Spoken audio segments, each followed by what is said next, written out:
What is going on, everybody? Welcome into my defensive tackle rankings for the 2025 NFL Draft. We're going to be talking about 12 players here today because I do have the same grade on my number 9 through number 12 players. So lucky for you guys, my top 10 turned into a top 12 here today. Before we do get started, the only thing I want to let you guys know about is that this is the time to go check out my Patreon. The draft guide is really coming together. I've got full grades, write-ups, and rankings for over 125 players so far. That list is growing every single day now as we lead up to the draft. Like I said, we're going to be talking about 12 interior defensive linemen today, but I did get through 21 getting ready for this video here today. So if you want to know my thoughts on the other interior defensive players from this draft, over on Patreon through my draft guide is where you're going to get that. It's the perfect tool if you're watching the draft or maybe you're following along here for the live stream and you want to know who I think the best remaining players at a position group are, or maybe you're looking for a certain scheme fit or a role fit for your team. All that information is in the draft guide there. Or if your team takes a guy and you want to know my immediate thoughts on a player, the draft guide is all there for you. But most of all, it is the best way to support my channel and get that exclusive content on top of it. You patrons really help this thing go. So first of all, just a shout out to you guys who are already supporting the channel. But this is the best time to show some of that love for the channel. In the $5 tier, you can get access to that draft guide. I'm also going to be cranking out 8 7-round mock drafts for every single division. That will be in the $10 tier on Patreon. It's patreon.com/thatfranchiseguy. I appreciate you checking it out. And now with that, let's go ahead and get started with my defensive tackle rankings for the upcoming draft. And the first player we're going to be talking about here is the biggest wild card, at least physically speaking, but also metaphorically speaking, a huge wild card, polarizing player for this draft. It is Deone Walker, the 6'7", 331-pound DT out of Kentucky. He is a true unicorn type of prospect, not just with his rare size. It's 6'7", 331 pounds, but he's athletic at that size. And on top of that, just his overall skill set and play style is truly unique. The way that he wins is very untraditional, which means it's hard to kind of have those precedents for does how he wins and how he won in college, is it going to apply to the NFL level? So I'll just set the table with that and let's break it down. So at his size, he just isn't really the type of player to begin with that you would expect, in that he's a much better pass rusher than he is a run defender. As a rusher, he's actually pretty damn quick. His agility, his foot speed is pretty damn good considering he's 6'7", 331 pounds.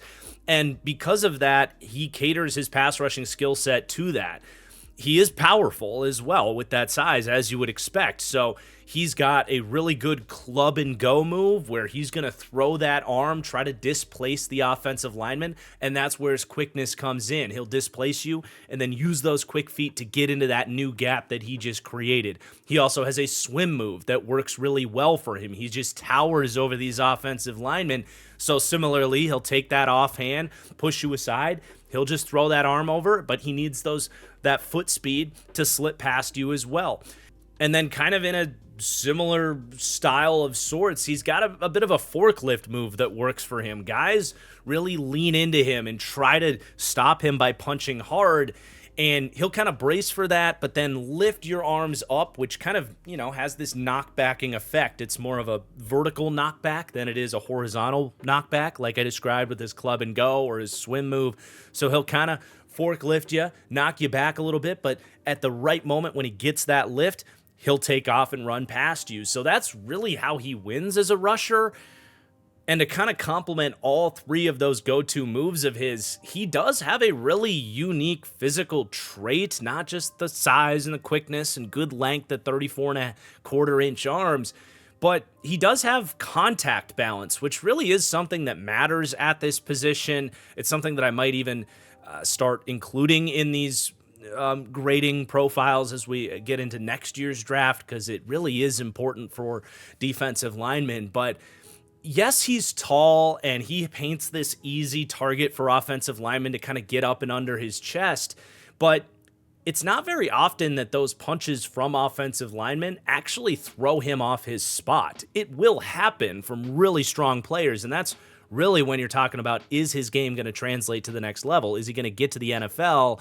And turns out all of these offensive linemen are really strong. They're just going to get up and under him and knock him back, and his entire game's going to get thrown off. That's what ultimately makes him so polarizing. But even in the SEC, guys would throw punches and try to shove him around, and he really does just kind of run through contact in the similar way we talk about these running backs like Marion Hampton and Ashton Ginty. He just absorbs contact, redistributes it well, and continues working through it extremely well. And it's very unique for him, obviously, at his size. So whether or not he's able to translate that sort of contact balance as a rusher with this upright playing style at the NFL level will ultimately decide how successful he's going to be. And I especially say that because, well, he doesn't really have a bull rush at this position. He is much more of a finesse rusher. And that makes sense, right? At 6'7", 331 pounds, it's just really hard for him to get up and under you and have that speed to power bull rush. So it's a truly unique rushing style. It actually worked pretty damn well for him in the SEC, especially if you go back to his 2023 tape. There was an injury in 2024 that I'm going to talk about in a minute that adds a whole nother layer of polarization and fog of war to his evaluation. But even in 2024, he had some really effective games and showed off his pass rushing prowess. Ultimately, he did show that he can win with this play style against SEC opponents, but it doesn't really happen with more bull rush and rip moves and a lot of the stuff that we're going to be talking about for these other players here. And then I mentioned he's just not that good of a run defender like you would look to see from a 6'7", 331-pound theoretical nose tackle. In fact, I actually like him better as more of a penetrating three technique type of scheme fit. Because he's so tall, if you ask him to truly two-gap and take on double teams as a nose tackle, or even as a two technique, he lets guys get up and under his chest. He's got skinny ankles as well, and if he gets upright, it's over. He's gonna go backwards. So I actually like him better as kind of a shaded three technique where he can lean into the quickness aspect of his game. It's counterintuitive to his size. It really does make him unique. But all that said, there was one game. I did 4 games on Deone Walker, the Georgia game, and Georgia was a really run-heavy offense this year because Carson Beck sucks. And in that Georgia game, he actually sunk his hips, got to that corkscrew technique, took on double teams, and showed a little flash that he actually maybe could be a nose tackle. So he is just 21 years old. Again, he battled through a back injury in his final season, so I'm not quite writing off that he can't be more of a nose tackle, but as far as what he's good at now consistently, definitely more of a penetrating three tech, where a lot of the stuff we said as a pass rusher applies to his run defense, the swim moves, the club moves to just get off of blocks, use his quick feet to kind of change lanes, get in front of ball carriers where his length is effective to get guys on the ground. When he is effective in the run game, that's where he shows. So he really is a fascinating player. He's not what you typically look for at this position. I do want to wrap on him just by bringing up this injury again. So he battled through a pars defect, which is a fracture on the wings of the vertebrae in the back. It's an extremely painful injury from everything I read about it, and he played through it in 2024. And that's interesting in 2 ways. Number one, because he's only a true junior. This was theoretically going to be a big year in his development. So if that back injury prevented him from proving he can play with better pad level like he did in that Georgia game, showing maybe he can rush and get low with a bull rush a little bit more often, there is a little bit of that fog of war of what if he was healthy, especially when you go back to 2023. And he was about twice as productive. This was a player that was getting discussed as a potential top 10 pick in your way too early mock drafts. And he was someone that was on my radar as a true freshman. This has been a big name in college football for a while now. And that back injury just adds some kind of gem potential, but it also adds some bust potential, right? Like, think of like the Greg Odins of the world. Anytime you're talking about towering, freaky athletes with back issues, feels like more often than not, those don't just go away. So that's scary too. Ultimately, I have no idea how good Deone Walker is going to be. He's the only player in this entire draft class that I felt comfortable for my impact grade, which is how good they're going to be on day one, and for potential grade, which is self-explanatory. I just left it blank. I left it with a question mark because this is such a unique skill set. There's really not a precedent to know truly how this is going to translate to the next level. If it translates, if he's healthy, if he gets a little bit better as a young player who, again, was potentially slowed down by an injury in his third college season, this could be a Chris Jones type of draft steal. Chris Jones went early second round. Walker, I think, probably going to fall more towards the third round, though if someone took him at the end of the second, I wouldn't really be that surprised because of the theoretical upside. But if the back injury keeps him off the field, or he has to play through pain all the time, or, like I said, with his play style, if it turns out when he's going against NFL offensive linemen, his kind of upright, finesse rushing style just doesn't translate, well, then he might just suck and he could be out of the league in a couple of years. A truly, truly polarizing player, someone that I didn't have a true pro comp on. I just wrote down a dancing bear because that is what he is on the football field. And someone that I think is a third round graded player. That's where I think the risk reward profile is worth it on Deone Walker. So a really fun player to start with. But let's go to my number 11/9C defensive player. Forgive me, I think I said 8D for Deone Walker. It's actually a tie for the number 9 spot. That's my fault. But Jamari Caldwell out of Oregon.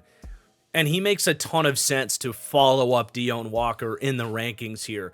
It's a different style of player. It's a lot of different talking points, but it's a similar idea. For me, a third round kind of boom or busty nose tackle type, a huge player with a lot of athletic upside. Jamari Caldwell, though, it's a lot less like what we said with Walker, where it's like, well, he's got stuff he's really good at. It's just a matter of if his play style translates. Caldwell, it's like there's a lot of technique and stuff that he still needs to work on before he becomes a good player at the next level. But the projection of what he might become offers something that you really have to wait 3 or 4 draft classes on average to find the trait that he has. And that is at 6'2", 330 pounds. He can really uncoil, get off the ball quickly, and blow guys up. The vast majority of 330-pound defensive tackles struggle to get out of their stance a little bit. They might have strong hands, but they can't really have that speed to power bull rush and just truly be like a nuclear missile onto the offensive line, where off the snap, again, I'll use that term, uncoiling, coming out of that spring and just blowing a guy up into the backfield, both as a run defender and as a pass rusher especially. That's a rare trait that if you can get that more consistently out of Jamari Caldwell, even if he's not technically sound and is not a complete player, a good defensive coordinator can take a player with that trait and do something with it to scheme him up and elevate the players around him just by muddying up the offensive line. And he's got that. But I will say it doesn't happen every snap. And you're really hoping, if nothing else, you can get him to really lean into that, perfect that get off, perfect that first step. And for a guy that does have shorter arm length at 32 inches, get better at consistently landing those hands inside when we're strictly talking about just coming off the ball, getting your hands inside and blowing up the man in front of you. it's in there in a way that just doesn't exist for most players. But that alone has to get developed, be focused on, rep it day in, day out so that he can do that, if nothing else. Now, there's more to his game than just that, but that is essentially why you're drafting him. The first step at his size and the disruptive power. When it comes to his run defense, he really is raw. He's a splash player because of that first step. He has some really exciting moments where he'll burst into the backfield or he'll blow up his man and he'll disrupt things. He's also a splash player in the sense of, okay, he is a 330-pound nose tackle. So you do want to ask him to take on double teams, hold down the fort, drop that dead leg, and open up lanes for your linebackers behind you to clean up the run. You don't just want this player to be this gap shooting penetrator. And Oregon certainly asked him to take on double teams, and he was wildly inconsistent at doing that. The splashes are there. The splashes are exciting. I think you can get him to do that more consistently. At 6'2", 330 pounds, he has a loaded lower half. When he keeps his pads down, drops that dead leg, he is a rock to move. But he does kind of have this playmaker's mentality right now. So he'll let his pads get high. He'll kind of turn and run instead of holding down his ground. And when he does that, he is very unbalanced because so much of his weight is in his core and his quads that if you push him in the wrong direction, he will get top heavy. So his contact balance in the way that we talked about with Deone Walker is not nearly as good.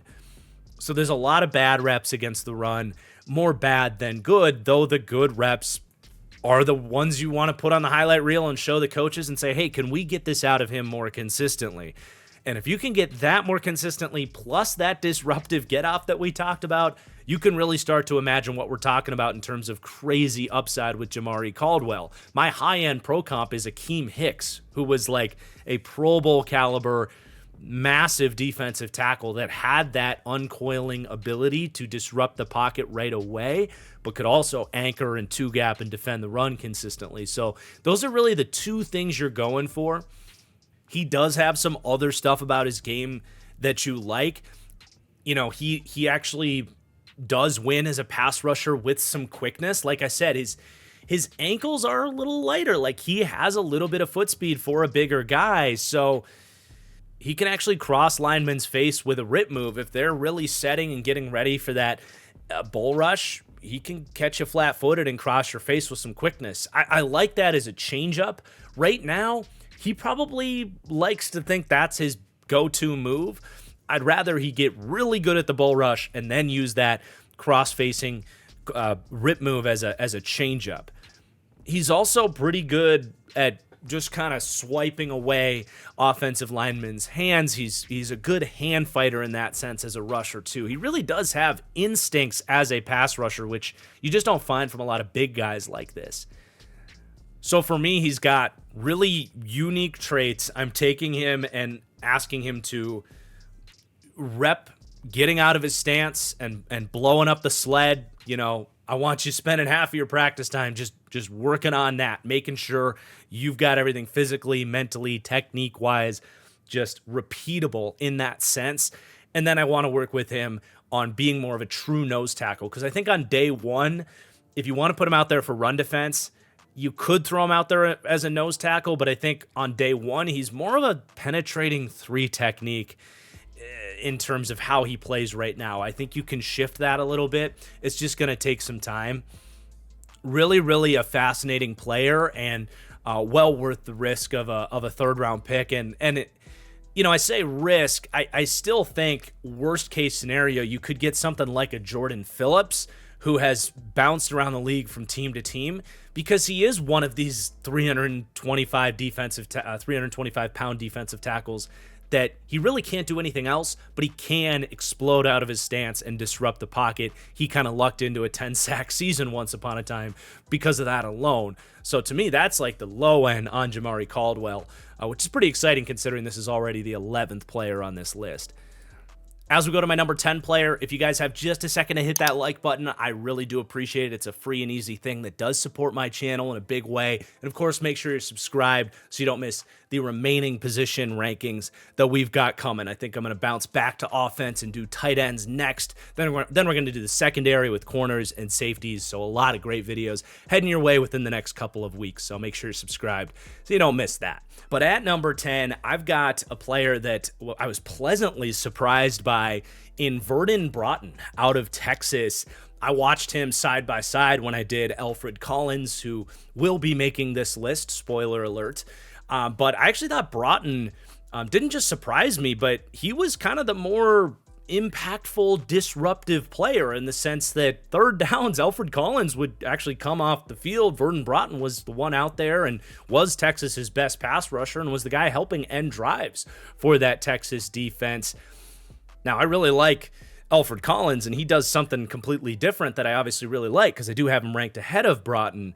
But man, Vernon Broughton, I haven't heard a lot of people talking about him, and he's just a good pass rusher with a lot of traits that I think will help him translate his success as a good, maybe not great, but a good pass rusher at the next level. He's got really good size. He's 6'5", 311 pounds. I'm not saying he's Chris Jones, but that is essentially the same physical length profile. He's got 35-inch arms, which is a really nice weapon for him. He's a good athlete. I don't think he's a great athlete, but he's got good get-off. He's got quick feet. He's got a really strong torso and strong arms. He's got physical traits for sure, but he's really technically sound, and he's got a bunch of pass rush moves that work for him that I think will work at the next level. He has this kind of signature club and swim move that just works for him in so many different situations. It's at its best when he can line up as a shade. So he'll hit you with that outside shoulder and swim over. It works in and out, so you can go inside shoulder to the opposite side as well. But it's good enough that as a head up rusher, 2 technique, 4 technique, whatever it is, he can create a half man by just coming at you head to head, knock you off your place a little bit, swim over you, and it works great for him as an early winner, as we just described, but it's also a great counter move for him as well. When he goes to some of this other stuff, if he fails, he can really, at any position that he's in, he can do that club swim, and with his length, with strong arms and quick feet, it's a consistent move, and I think it's going to work for him at the next level. But he's also got a good rip move. I would like to see him have better bend at 6'5" and be able to really sink his hips and kind of torque through blockers a little bit better. But he does have those fast feet and really strong arms to just kind of press through blockers with his rip move. I think it's partially effective for him and will be at the next level. He's got a bull rush with his length and a good first step and strong arms. He can knock you back and show a little bit of leg drive to keep you moving. And like I said, he counters off of blocks really well. Even if he doesn't win early, he's got that club and swim move. But he's also got a really pretty looking spin move that he'll occasionally maybe use as a early winner for him, but he really gets to that spin to kind of get back inside, contain the quarterback if he starts scrambling. So he's just got really a large bag of rush moves, and some guys have moves but don't necessarily know when to use everything. As a fifth-year player, even if he wasn't playing a ton at Texas, he really showed, especially as the season went on. You watch him in the playoffs and down the stretch for Texas, he was really starting to put things together in terms of that pass rush plan and knowing when to go to what moves and when to counter. He's a good pass rusher again. Now, as a run defender, he's okay. I think he's playable at the next level. I just don't think it's ever going to be a huge strength of his. At 6'5", and he's an interestingly built player. He's very skinny in his lower half, so he does go backwards, especially against double teams. But even one-on-one, if you want to ask him to hold down a gap, it's just not really a huge strength of his. And he can certainly get out leveraged as well in terms of just trying to win those inside hands. Even if he's got good length, his height can work against him to kind of have more of that typical stack, peek, shed technique that you're looking for to hold down a gap. That's what you see on the screen there, that take on ability, a C- grade for Vernon Broughton. That's where that comes in. But he is useful as a penetrator. He'll use that swim move all the time to penetrate in the backfield where he's got quick feet. He doesn't have the craziest get off. He's not the most fast player in the world. So there's better penetrators in this class, but he can do that for you. And he's pretty good at finding the ball and, having those splash plays against the run. So on early downs, if you can get him as a shade technique, as a 3 technique, I really like him in that spot. But even if you don't really want him to defend the run that much, that's fine. I think he's a guy that you can bring in as a 4th member of your defensive line pretty quickly upon his entry to the NFL and ask him to get after the quarterback. So he again comes right in with that same grade, 3rd round grade for me. My low end comp on him is Nathan Shepard, who came into the league as, I believe, a 3rd round pick for the Jets, had some good seasons for him, and got a 3-year, $15 million contract as kind of a pass rushing specialist defensive tackle for the Saints. It's a good career if you can get that in the 3rd round. I do think there's a lot to like with him. It's a hefty high end comp. This is maybe like on the high 5 percentile of the bell curve if things go really right for Vernon Broughton and he can develop a little bit, maybe fill out his legs a little bit.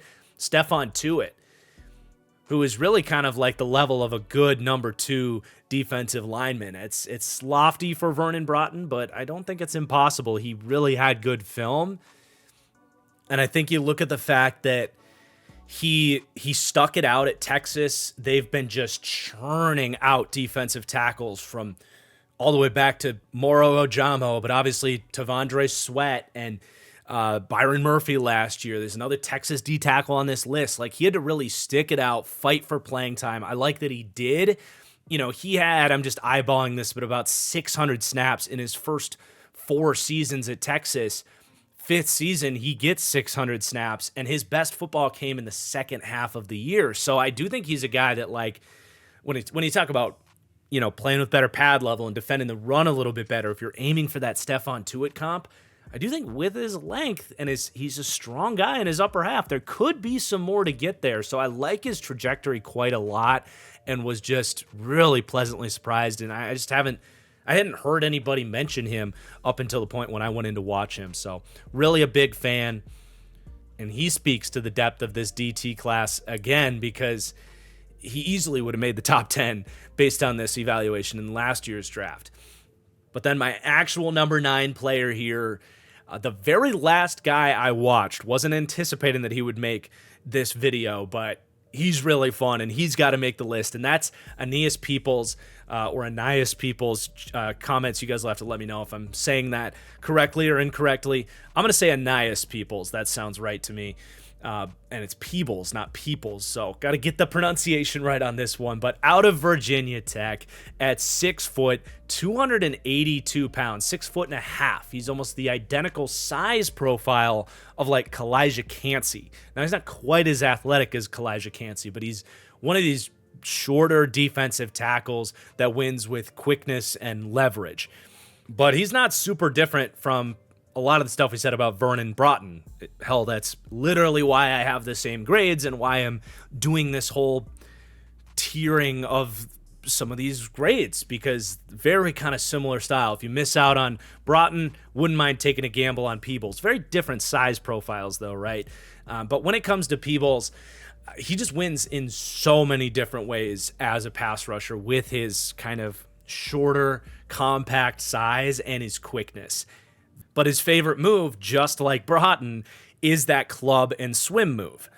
And one of Peebles' most redeeming qualities is, even though he's a smaller guy, with 31.5-inch arms, his hands, his arms really pack a punch. His arm strength is really impressive, which if you're going to be undersized and you're going to have a lack of length, that is an area you can make up some ground as a defensive tackle, because if you got 35-inch arms, it's really hard to fill that out with compact muscle.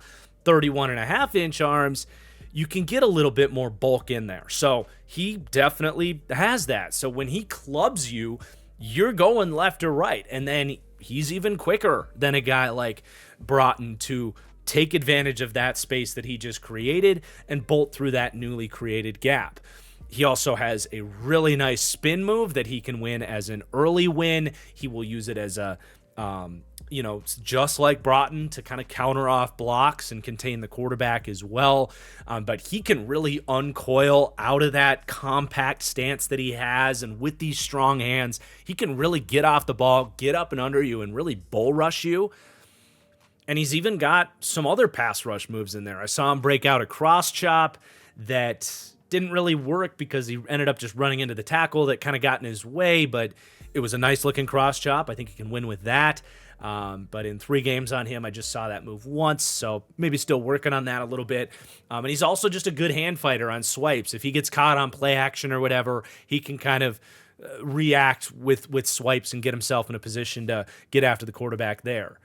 And I really think this is a guy that can come in and rush the passer in the NFL, whether it's as a rotational 3 technique as he maybe fights for more playing time, or just bring him in as a designated pass rusher. My pro comp on him is Tershawn Wharton. That's really what he did for the Chiefs. Just, undersized, not a guy you want to ask to hold up against the run a ton, but you want to get off the field. You need some extra bodies that can win one-on-one matchups and get after the quarterback and end drives.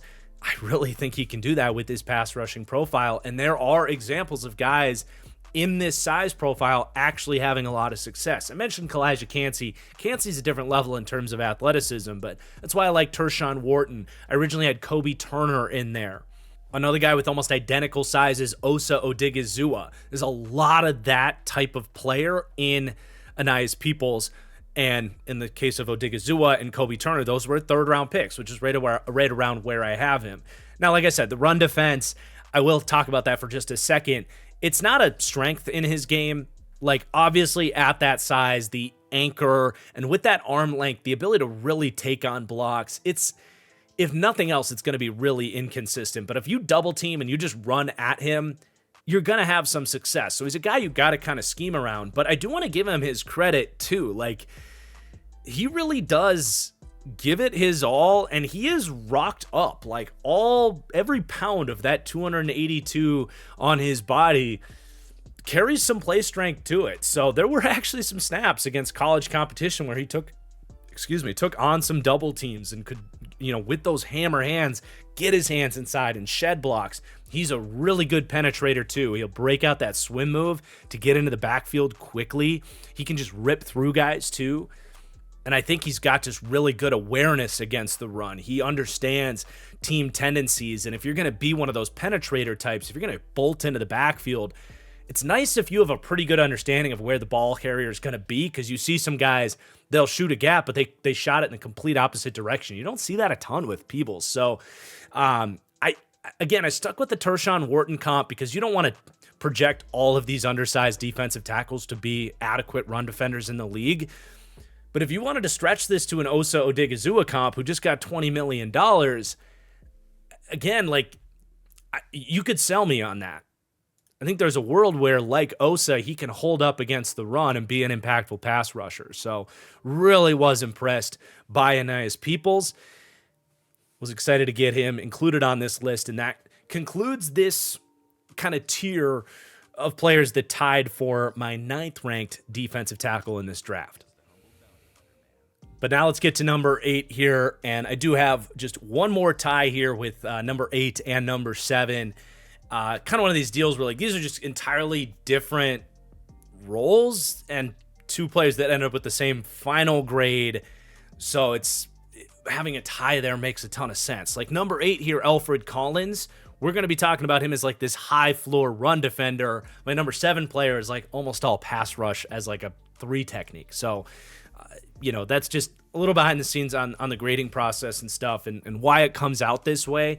But yeah, Alfred Collins, man, there's just not a ton to say. He's a really high floor player as a run defender with excellent size, excellent length, and just teach tape against the run. Man, the coaching that they've gotten at Texas on this defensive line, it looks like Bo Davis was there and then went to his alma mater at LSU. Something to keep an eye on, if that can translate to some of those freaks that are going to LSU every year into the future with Bo Davis coaching them up.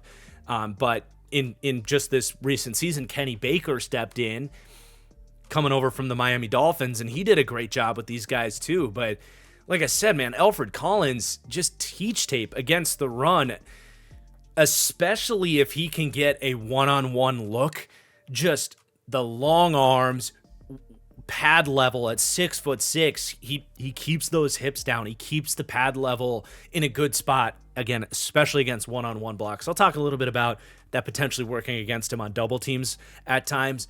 But again, one-on-one, low hips, long arms, boom, right inside, stack the lineman.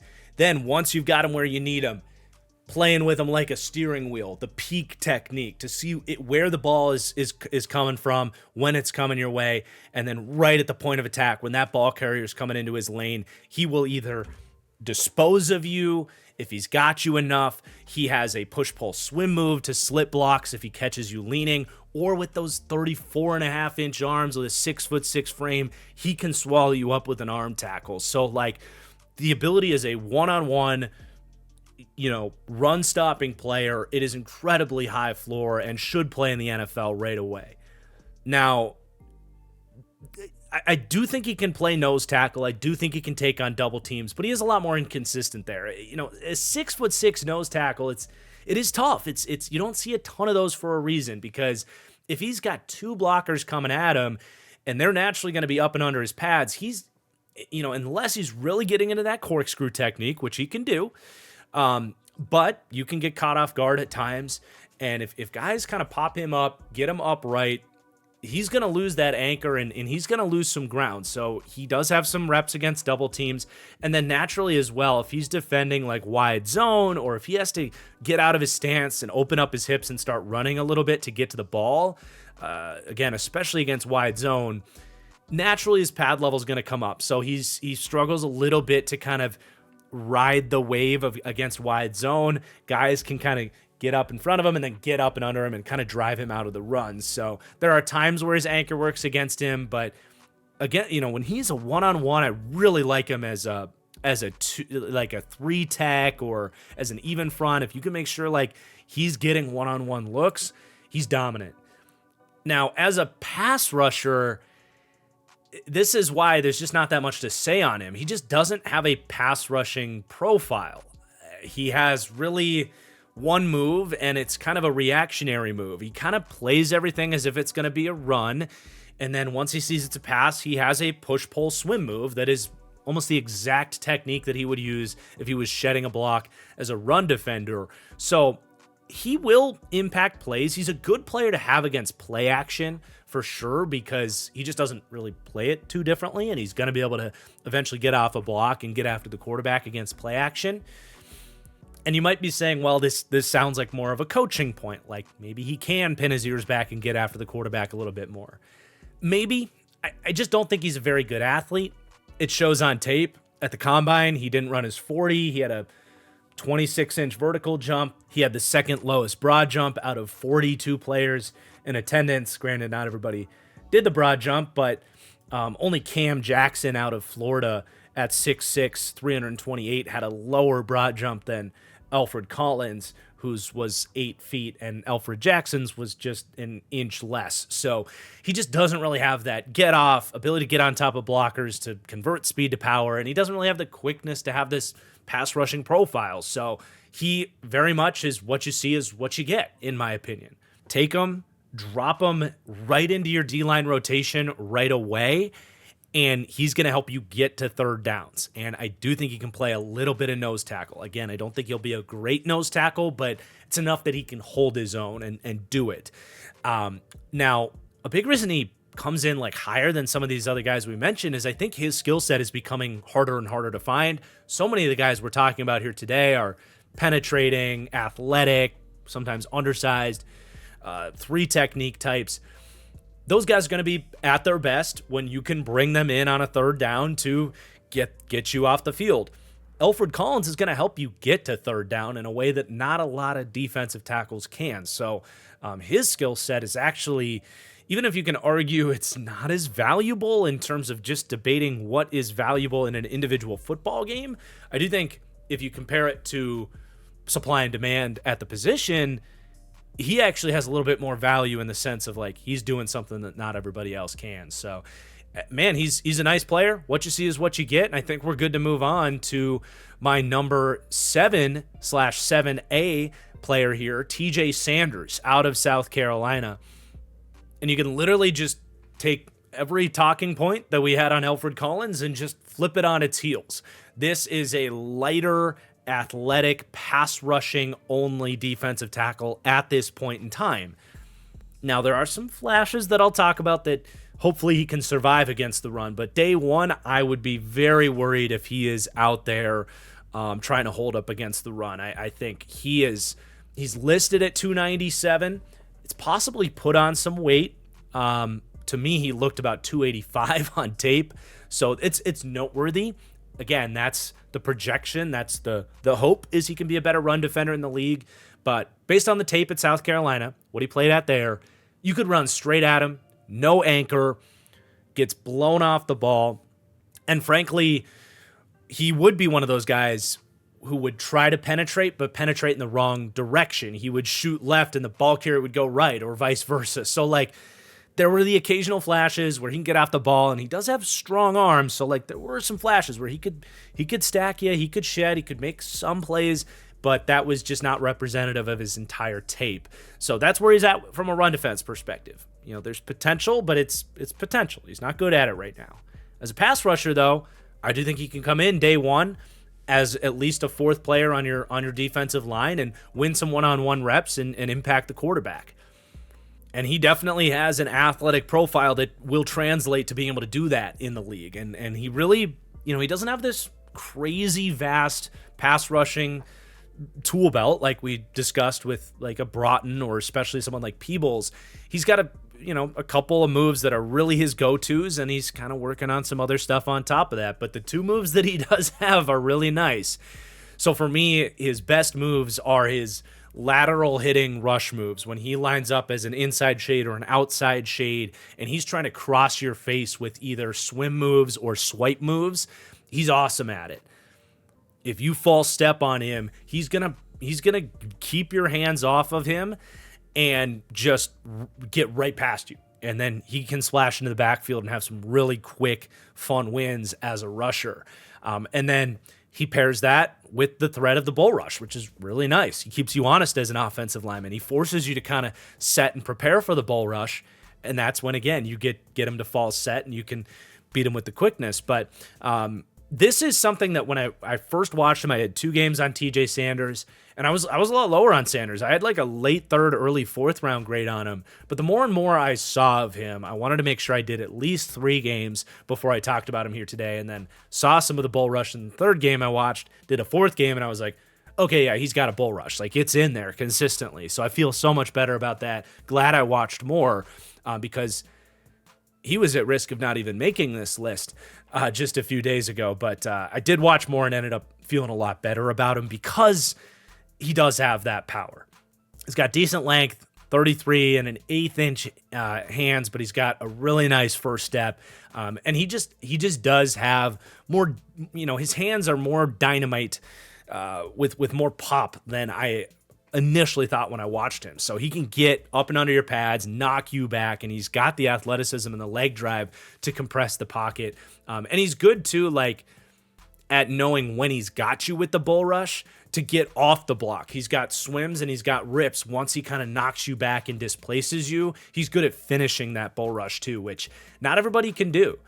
A lot of guys create that power, but they just kind of stay there and ride you into the quarterback. Sanders will actually deconstruct the block and really, get sacks and flush the quarterback out of the pocket. So those two things are like really nice tricks that he has that should play in the league. But beyond that, he's still working on a lot of different stuff as a rusher. He does have a rip move. He uses it a good bit, but I just think it's really inconsistent because he's not good with his pad level with his rip move. He will try to rip through you, but he's just running straight, and it's easier for a lineman to kind of stay square and kind of push him aside as he does that. So I think he's got potential for a rip move, but he's got to play with lower pad level when he does that.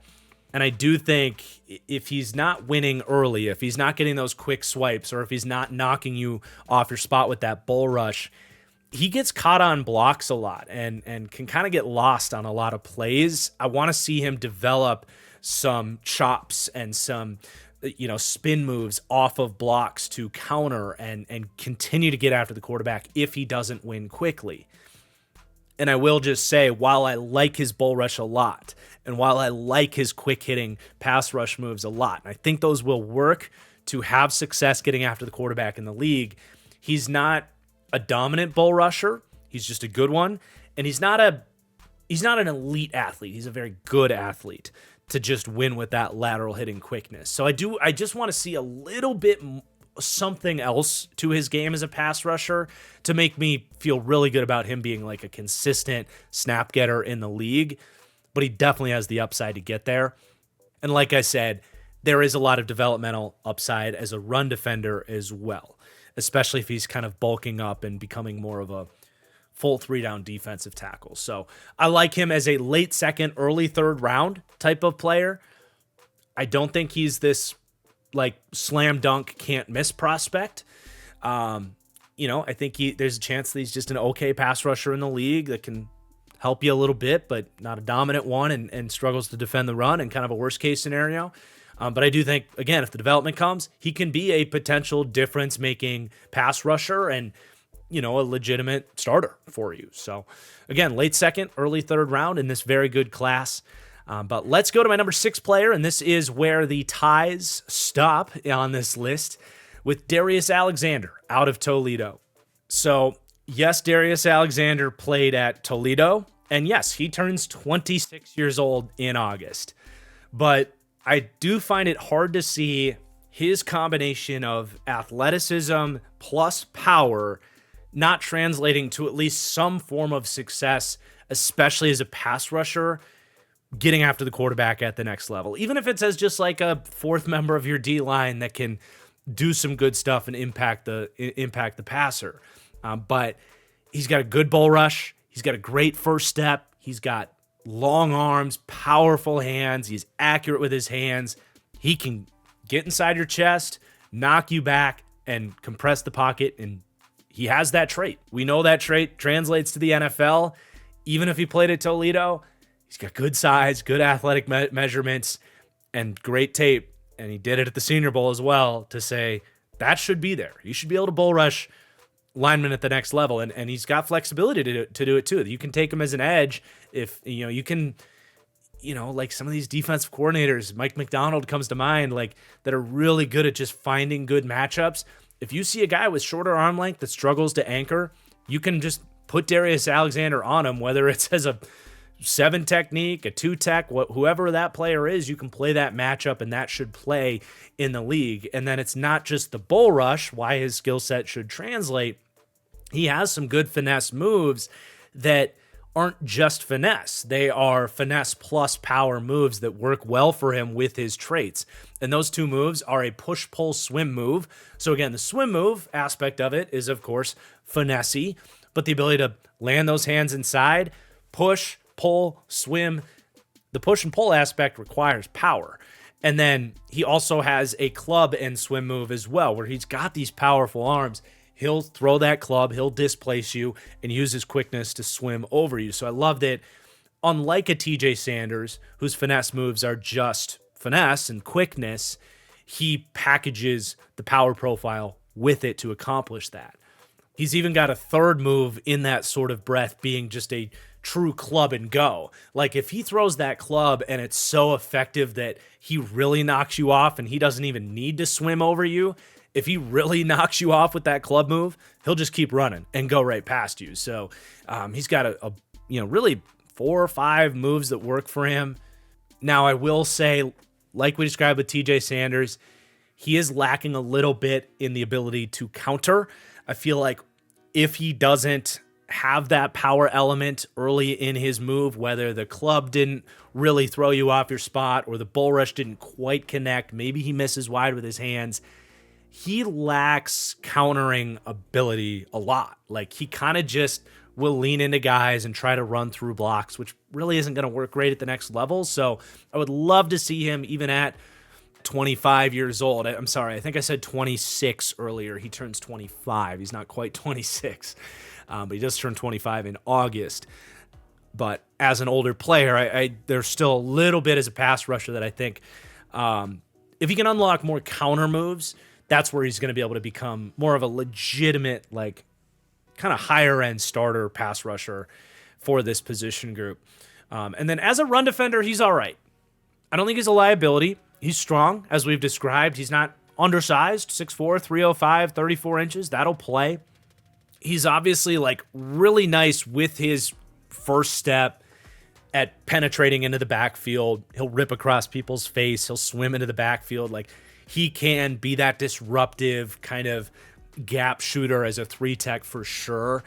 I'm going to be honest, though. I was mostly underwhelmed by his run defense. I actually think his technique against the run, even though he is this older prospect, that is the area of his game where he really does need to develop a lot. For lack of a better way to put it, most of his snaps, he kind of just leans into his blocker and stops his feet and kind of tries to just torque them out of the way and hope the ball carrier comes his way. Like, he'll lean into you. His helmet is kind of square to his blocker a lot of times, and it kind of just gets lost underneath the lineman. So he doesn't put himself in that position to really keep that square base, extend his arms, look for the ball carrier. He's kind of just trying to lean into you, overpower you a little bit, and hope the ball carrier shows up. With his length, with his strength, with his hammers for hands, he's got a lot of room to actually turn into more of a disciplined, gap defender as opposed to just this penetrator that hopes he gets lucky. So there was a lot of his run defense tape that I was really wanting to see more, and that's why I don't quite have him as, like, some people have him going like late first, really early second. It's fine. For me, he's more of a, mid second, even into like early third round in terms of where I'm comfortable with him. So again, just that run defense is where I think he's getting maybe a little bit too much love, but either way, really like Darius Alexander. And I think he has really a chance to be like a difference maker in the league. My pro comp on him is Matt Ioannidis, for those of you that remember him. Really a power-oriented pass rusher with some quickness, played at a similar size, played at a lower level of competition at Temple, and was a really good, like high-end number 2 defensive tackle. I think ultimately Darius Alexander probably settles in as kind of a 2B/2C type on your defensive line, where he's not going to be your alpha, but someone you can eventually feel really good about as one of your starting 4 on your defensive line. All right, now we're into the top 5 with Tyleik Williams out of Ohio State. We are back to kind of our nose tackle builds. Now, I don't think Tyleik Williams has to play nose tackle. I think he can dominate as a 3-tech, getting one-on-one blocks. He can even penetrate a little bit with a swim move to get into the backfield. But he definitely can play nose tackle in the league. As we'll talk about, I just want to see him do that more consistently. But true second-round grade on Tyleik Williams at 6'3", 334 pounds. I think he really emerged this year as a top 50 player. And as soon as we get into the top of that second round, if you need someone that, like we kind of talked about with Alfred Collins, that can help you get to third downs, and maybe you do take Tyleik Williams off the field and bring in someone that can get after the quarterback and be a more disruptive pass rusher, that would be what you're looking for in Tyleik Williams. Now, he's not such a bad pass rusher that if a team goes play action or they do drop back, that he's entirely useless as a pass rusher. But, there's a pretty good chance you're going to have someone on your roster that can come in and, win a one-on-one rep as a pass rusher a little bit more efficiently than someone that's just not a great athlete like Tyleik Williams. But when he is on, this is a not just good run defender like Alfred Collins.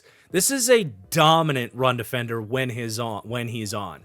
I will say, I do wish the consistency was just a little bit better with him. I think he does let his pad level come up. If he can just get better at staying in that chute, keeping his pad levels down with that more consistent anchoring ability, you're absolutely in business as someone that can be one of the best run defending nose tackles in the league. That's why my high-end comp is Grover Stewart.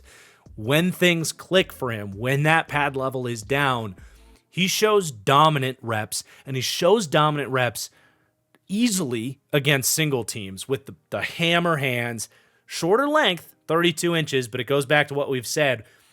If you do have shorter arms, one way you can compensate for that is really filling out your arms and just having wicked strength in your hands, in your arms, with those punches, with your shed strength. He's got that. So when he connects inside, hammer hands, just nasty shed strength. You see that fairly consistently from him, and it can be insane the play strength he shows, again, when he keeps that pad level down.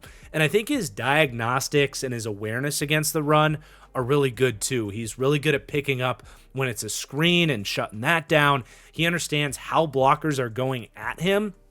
If you're leaning, he'll just kind of slip off of you, or he'll do that push-pull swim move. Like, he can deconstruct blocks really well. He's got really good awareness in the run game. Really, the only knocks on him, I'll just reiterate, some games that the pad level's just inconsistent, so the anchor will get hurt, and it impacts his entire game. And sometimes you do see the shorter arms hurt him at times in terms of consistently getting those punches inside where he's in that premium position to defend the run. So those two things packaged together, and just some games are better than others with Tyreek Williams. And I think those are things he can work on, especially the pad level. And if he's getting better with his pad level, naturally he's going to have better leverage to get those hands inside. It's going to come easier for him. So those are really the two areas as a run defender where he can go up. I do think he can be a high floor run defender right away, just because there's so many things he does well in the run game. And then as a pass rusher, I'm not necessarily expecting him to be a third down impact as a pass rusher, but I do think there's a little bit of something in there. He's not an abysmal athlete. He's got decent feet. He's got decent get off. There's a couple flashes. You got to squint. You got to really squint. But there are some times where he can get off the ball, fire those hands inside, and create some push as a bull rusher. So if he can get a little bit better in that area on top of the run defense, that's kind of Grover Stewart, right?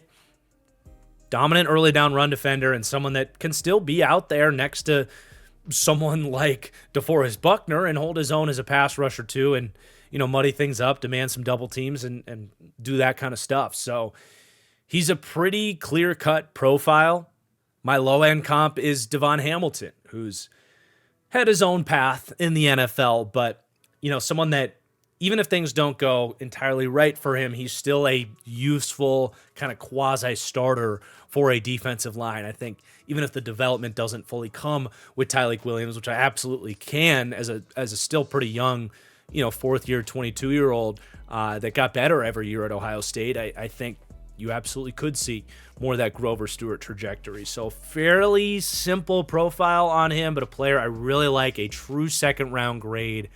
Really the second we turn over to day two, he's in play for me. I do think the upside as a first-round pick is still a little bit of a stretch in this specific draft class, where we still have four guys that I do think are more first-round talents. So let's stick in the Big Ten and jump from Ohio State to Michigan with another nose tackle type in Kenneth Grant. And Grant has some similarities to Tyreek Williams. It's just he is a much better athlete to feel better about getting more of a third down pass rushing profile from him than someone like Tyreek Williams. But especially when you talk about Kenneth Grant as a run defender, same exact kind of issue. When he wants it, when he wants to defend the run and he keeps his pad level and he fires his hands inside, dominant tape. And he can take on double teams when he does that. He can drop the dead leg. He can stay square, peel off of it, make plays against double teams. He can do really special stuff.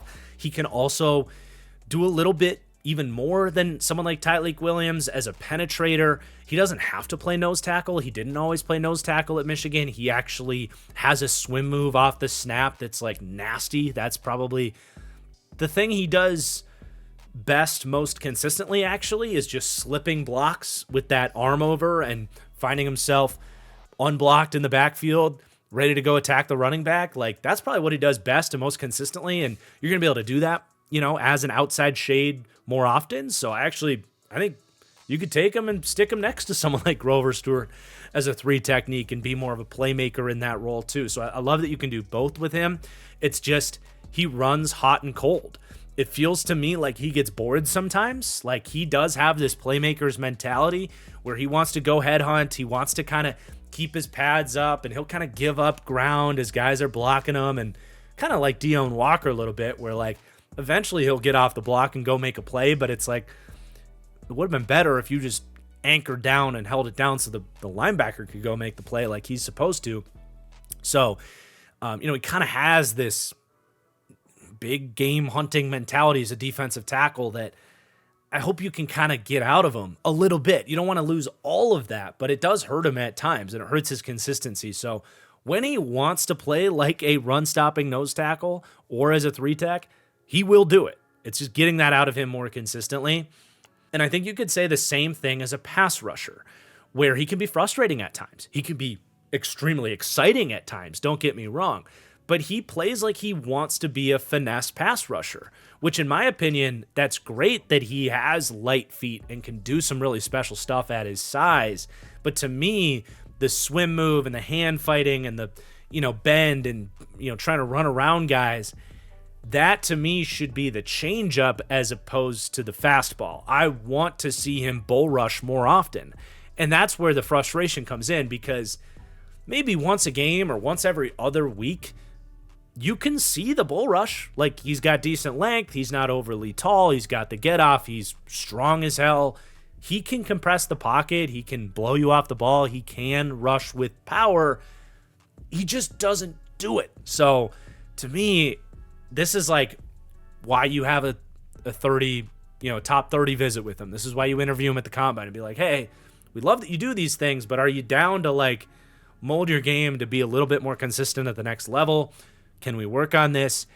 And if you do, and you can kind of put this whole profile together a little bit better, I put down DJ Reader as my high-end comp, one of those super high-end nose tackles. There was a time before Dexter Lawrence fully broke out that DJ Reader was arguably the best nose tackle in the NFL about 3 or 4 years ago. I think Kenneth Grant has that type of potential. I don't think he's Dexter Lawrence. I don't think he plays as strong, and Dexter's just a completely different animal. I think that's a little lofty to go as basically a Hall of Fame comp on Kenneth Grant, but DJ Reader's a lofty high-end comp. Now, if he ends up not cleaning up some of the technique and still trying to be more of this kind of finesse player, that reminded me a lot of Andrew Billings, who has had some health issues in the league, but when he plays, he's a splash play kind of nose tackle type. Bears fans will tell you, Andrew Billings is a nice player. That's a good low-end comp if Billings was more healthy. Grant's a exciting prospect. I will leave it at that. He's still young. There is a very real situation that these types of, putting this all together, there's a real situation where that happens because all the flashes are there. He's shown you that he can do all this stuff. It's just, will he do all this stuff and make that effort to do it more consistently? That's the big question with him, but there's no denying the traits and the high-end plays and the upside with him. So I'm comfortable with him in the first round. He ended up with more of that kind of late first, early second round grade, which, just a little background on that, like, there's only in any given class like 18 to 22 like true first round grades. Most of my first to second round graded players are still guys that I'm taking in the first round. It's just there is a little bit of a split there between more of your surefire first rounders and potentially a little bit more risky or lower upside type of players as that first to second round grade, which obviously it's more of the risk than it is the low upside on Kenneth Grant, because his upside is insane. Okay, number 3 on the list, Derek Harmon out of Oregon. Just so much to like with Derek Harmon, man. He's super athletic, really quick, great get off. He's got great length, 34 and a half inches, good size, 6'4", 313 pounds.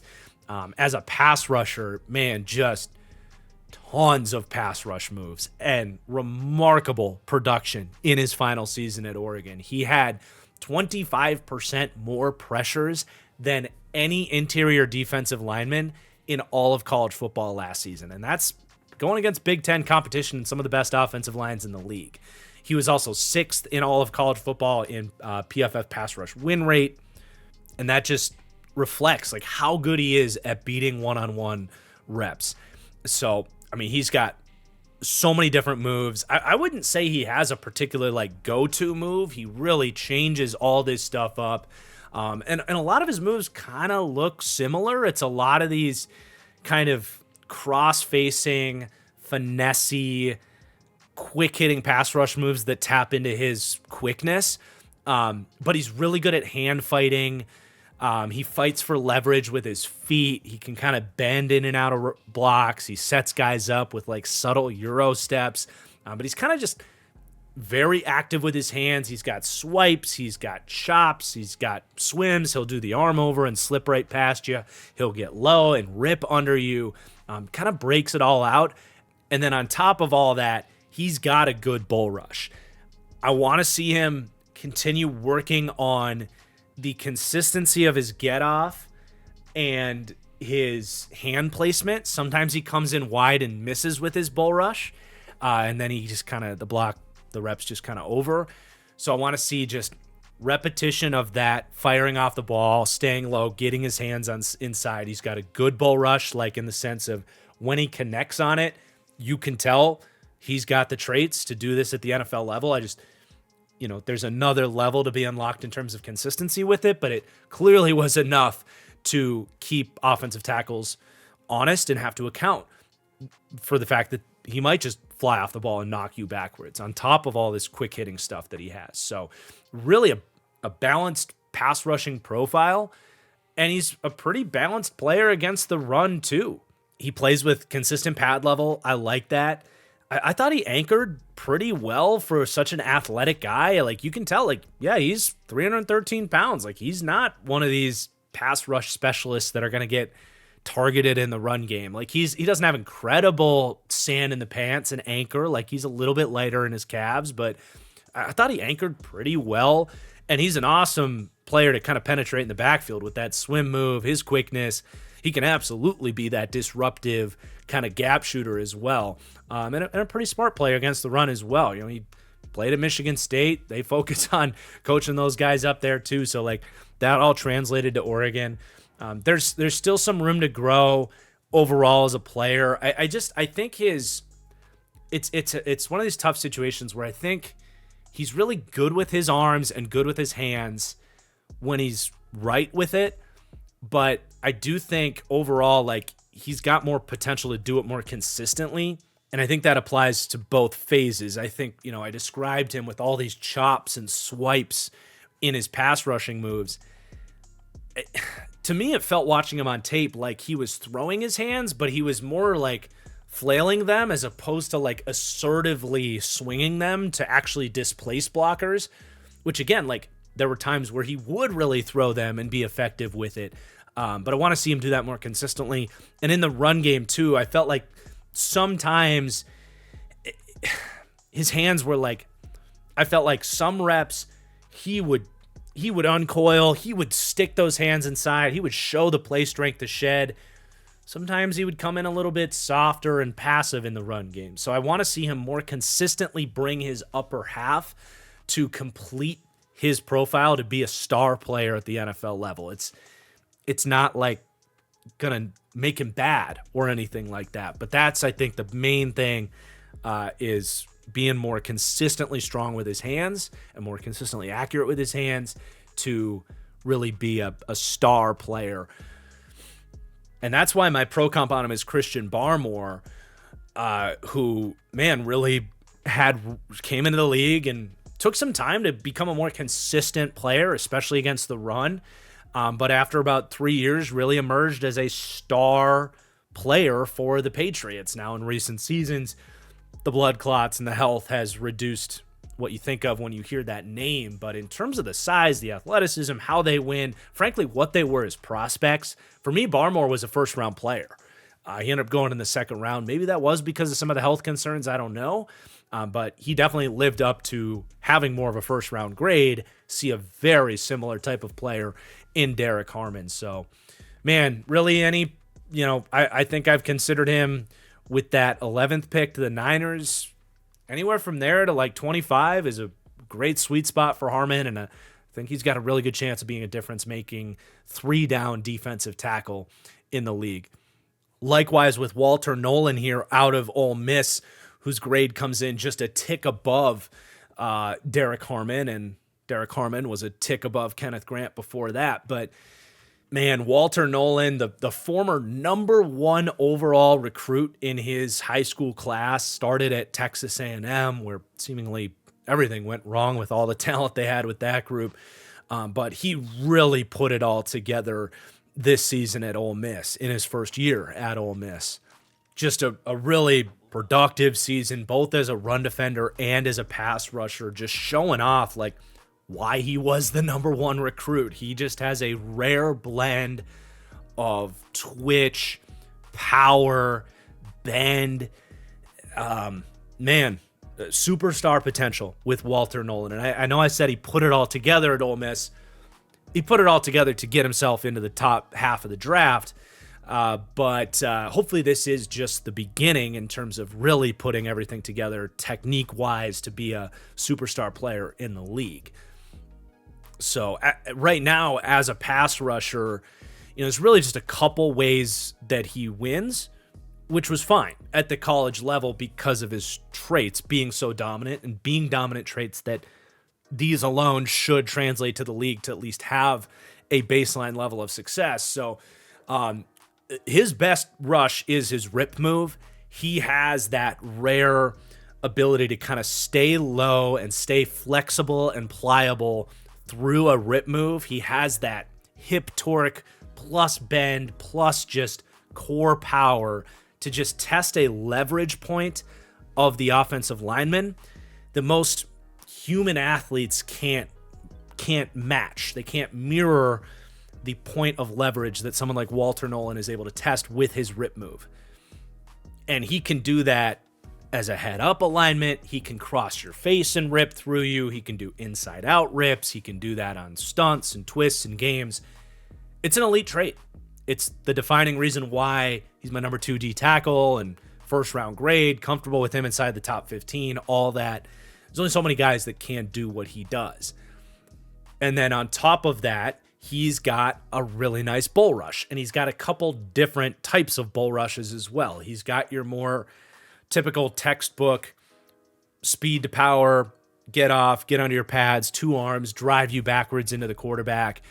He can do that. He absolutely can do that. He's shown that on film, but he does have shorter arms. Sometimes he misses wide because of it, and it just hurts his consistency at landing that bull rush. So what he has, I think, to make up for some of that lack of length that he has, is a corkscrew hump move bull rush that not a lot of pass rushers in the league use, but that's where my Jonathan Allen comp comes in on Walter Nolan. Their size profile is very similar, but this is a move Jonathan Allen has used really well. And, Allen has like 33.5-inch arms. It's not quite as short as Nolan, but what this corkscrew move does is if you struggle to consistently initiate contact and get those hands inside because you got a little bit of shorter arms, with the corkscrew, what you're going to do is you'll kind of wind it up with it's kind of a fork lifting corkscrew where you'll start that arm, your dominant arm, low.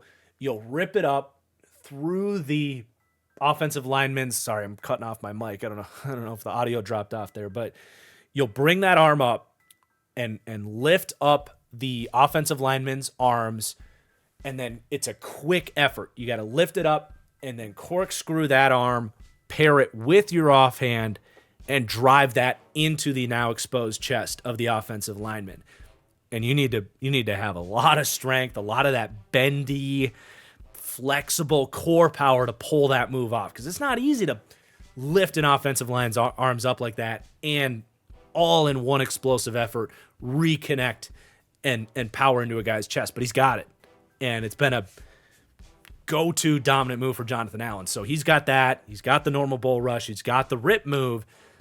Those are good starting points for him to win as a rusher. And that should all translate to success in the league, but to me, I'm hoping that's just the starting point, right? He's 21 years old. Hopefully this is just the beginning, and I would love to see him start to mix in some of the other stuff we're talking about here, because he's got so many traits to do that, whether it's the club swim or the push-pull swim. He totally has the profile to do that. I think he's got enough athleticism plus core power to start working in cross chops and that kind of stuff too. Like, he's got a very good baseline of moves, but man, if you can really get that whole pass rushing profile out of him, spin moves, I think he's capable of pulling spin moves off. Like, there could really be so much more to come with Walter Nolen. I think factoring in the total play strength package, I think he's probably the traitsiest defensive tackle in this draft. So that's well worth gambling on. And then as a run defender, he's pretty good, man. First off, I'll say his motor for this kind of someone that I think gets profiled, Ole Miss especially, there just is a kind of stigma against this program. There is, of being these kind of highly recruited guys fed with a silver spoon. It doesn't show on the field, man. Walter Nolen is a maniac in terms of the motor. He is going to play through the whistle. He's going to hand fight. Even if he loses, he will win late with effort a lot as a run defender and as a pass rusher, of course. But that shows up in his run defense. He's constantly getting doubled. He's taking, he's getting thrown around the field, but he never stops. Love that about him. He can absolutely penetrate into the backfield as a shaded technique. He just kind of stays low and pliable and can kind of sort his way through traffic really well. He's got a decent anchor, he's well built. He can drop the dead leg at times and take on double teams. There's a really good starting point with his ability as a run defender, and you're not taking him to be a nose tackle either. So I think that part of his game, again, there's just a lot of room for development. So he's an exciting prospect. I really liked him. Might take a couple years for him to be a superstar in the league, and maybe he never reaches that level, but I think his floor is pretty good, and then obviously the ceiling is just insane. But let's wrap up with my number one defensive tackle, and most people's number one defensive tackle, Mason Graham out of Michigan. Feels like he's been in the college football landscape for so long. He's been dominating for multiple years. We've just been waiting for him to get drafted and see what type of player is going to be in the league. But God, just so much to like with this player. He's a crazy athlete in terms of obviously speed and acceleration and Getoff and agility. He's got all that, but he's also got the bend and the flexibility and some of that contact balance that we've talked about being defining traits with someone like a Walter Nolen, for example. He just bounces off of blocks and fights through blocks. You punch him, you think you're going to redirect him and throw him off his rush, but it just doesn't impact him. So all the physical traits are awesome with Mason Graham, at least in terms of athleticism. Now, he is lighter, listed almost the same size as Walter Nolen. He feels a little bit lighter, and his length is even shorter, just 32 inches.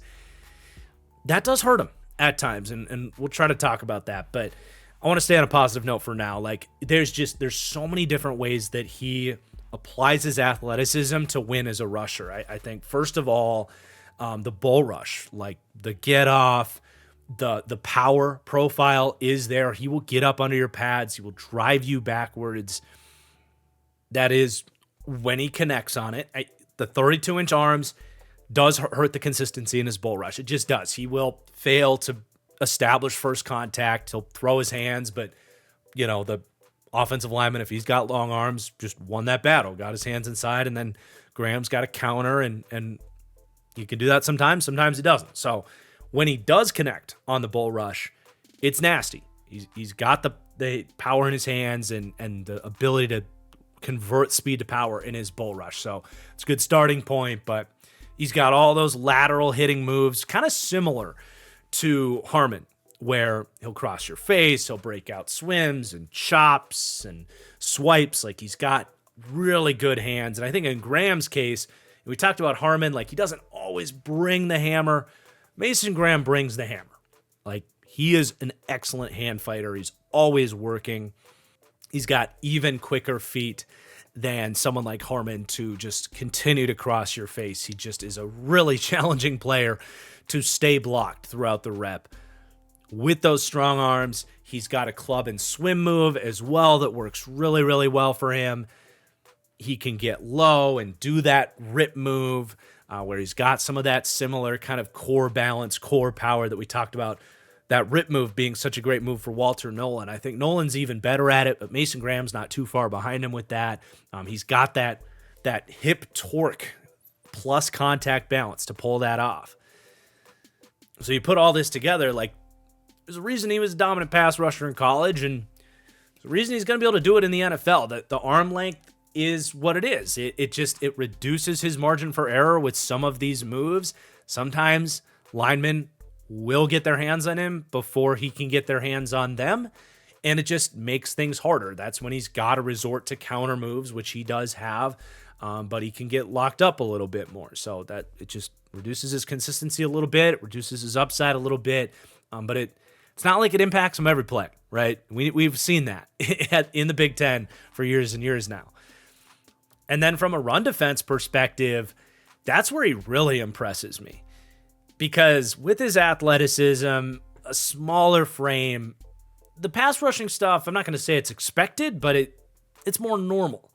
But for a guy that I wouldn't even necessarily describe as having exceptional play strength, I do think it's very good for his size, but he just holds his own against the run in a way a guy his size isn't supposed to, specifically against double teams. He's got excellent core balance, core power to drop that dead leg, get low to the ground so he's not going backwards, and then he just has exceptional feel, whether he's dropping that dead leg and then kind of is peeking through the legs of the lineman. When the running back enters his area, he'll pop back up and he'll make a play. He can split through double teams because he's with that technique. That's why they coach it that way. He can just split through, unblockable, even make a play that way. But he also has a great feel against combo blocks, against those double teams, to use that contact balance and feel out the block. And he recognizes the second that the guy is going to leave, the second guy's going to leave to climb to the second level, he leans into it, makes it feel like he's blocked, and then the second that guy leaves, his speed to recognize that departure and break out a club swim, or he'll toss the single team aside. Like, yes, he'll lose some ground initially, but he makes up for it by feeling out those double teams so well. So, like, those two things make him a practical every down player, because you can put him as a two tech in an even front. You can even put him at nose tackle if you really want. I don't think that's smart, but he can take on those double teams. You can stay in an even nickel front, and he's going to be just fine. But if he does get one-on-one, he will penetrate. He will split gaps. He has strong hands, great pad level, the take-on ability, stack, peek, shed. Again, the arm length. Sometimes he misses wide. Sometimes guys will get their hands inside on him before he can get his hands inside on them.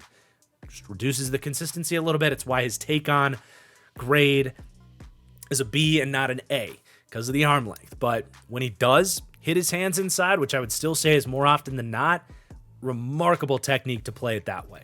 So he's the whole package, man. It's just some of the traits aren't exactly what you're looking for in a typical top 10 pick at the defensive tackle position.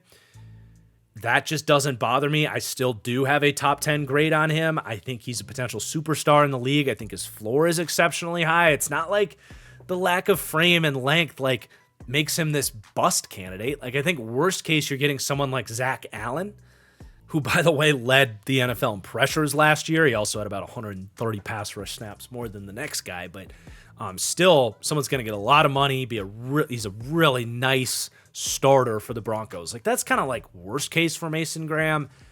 I think best case is something like Cameron Hayward. Just one of the best kind of 3-4 ends in the league, where on early downs, he's actually kind of dominant as a 5-tech, a 4-eye, a 3-tech, and then is a really high efficiency pass rusher as well. I don't think it's a perfect comp because Hayward to me isn't as athletic. I think is a little stronger. Also has 34-inch arms. So, you know, Mason Graham's a tough player to come up with a true comp with, but in terms of like role and caliber, career trajectory, like that's why I went with the Cam Hayward comp. Obviously, like a superstar player and like a Pittsburgh Steelers Ring of Honor type of guy. So well worth a top 10 pick, even if he doesn't have Chris Jones, Aaron Donald. Well, nobody has Aaron Donald potential, but you know, even if he's never a top 5 defensive tackle in the league, that's not stopping me from taking him in the top 10. So he's a really fun player. And just the last fun note on him is I love that he's so athletic that you can even use him as like that move pass rusher where you just kind of bounce him around and find matchups. They did that at Michigan. I think you can do that in the league. Like, you know, if you could put him in one of these Mike McDonald style systems where they'll take these guys and just play them wherever, stand up, hand in the dirt. Really good at doing that stuff at Michigan too. So, yep, love Mason Graham. I think we're seeing a little bit of prospect fatigue on him. Not too much. I think everybody realizes this is a pretty sweet player and a fun player to finish up this video. Thank you, everybody, for watching. Let me know your thoughts. Who got snubbed? What do you think of the rankings? Am I too high, too low on any of these players? Again, if you want my thoughts on the other defensive tackles in this draft, go check out my draft guide over on Patreon. I've got 21 DTs written up with plenty more to come before draft day. I support my channel in the process. Other than that, if you could just hit that like button on the way out, make sure you subscribe for our next positional rankings video. I'm going to do tight ends next. To TBD on which day that's going to come. We're closing on our new house tomorrow, doing the move on Friday, and we're also going to the Twins home opener on Thursday. So it's a busy week. It's a grind. We're going to try to get that video up within 4 or 5 days here. We'll see how much time I got to get that done. But the goal is to get all of our remaining positions done before we go. So make sure, before we get to the draft, rather. So make sure you're subscribed for those. But enough blabbering. Let's get out of here. Peace out.